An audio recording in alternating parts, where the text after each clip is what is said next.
methylation is involved in the regulation of epigenetics. Methylation is a huge part of epigenetics.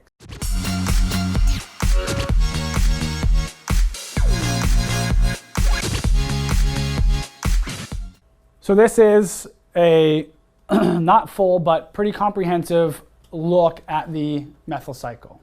Remember, our methyl cycle, the function is to move around a methyl group.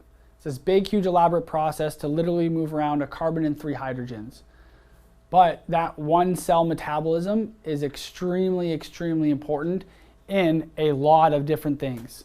In the creation of neurotransmitters, detoxification of toxins and hormones, in creating new DNA, RNA, proteins, a whole lot of stuff. Even the methylation is involved in the regulation of epigenetics.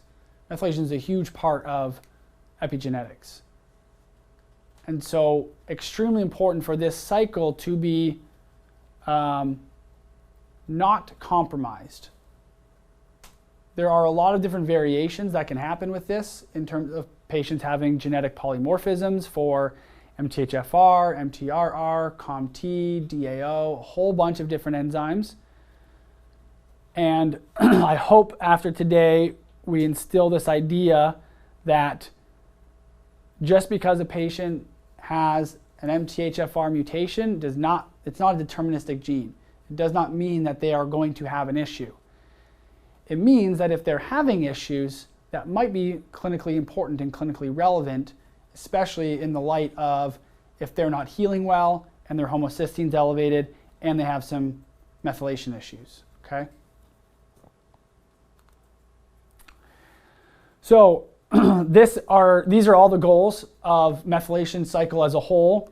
Generation of SAMe, S-adenyl methionine. Our S-adenosyl methionine is and the ratio of that to S-adenosyl homocysteine is what drives forward methylation, okay? It's this ratio here. This to this. It's just like basically every enzymatic reaction you learn in elementary school, middle school, high school. When you have more of the substrate, it pushes down through to the product.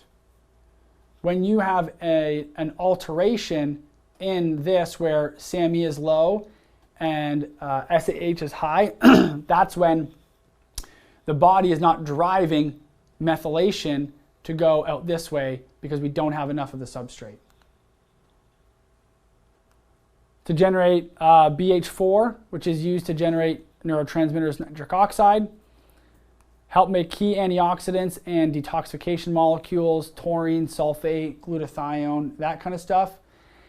And then what I really focus on in terms of the regeneration side is we need methylation to make DNA and RNA.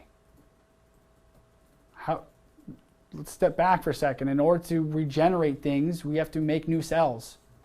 In order to make new cells, we need more DNA, we need more RNA, we need more proteins. That's why the methylation cycle is massively important for just healing on a cellular level, because we have to go through this process. The other thing is that when one of these things is upregulated, it can mean we can see deficiencies in other areas. So if our body, for whatever reason, is making a lot of antioxidants, glutathione, that can take away from our ability to make DNA and RNA and then have cell replication and regeneration.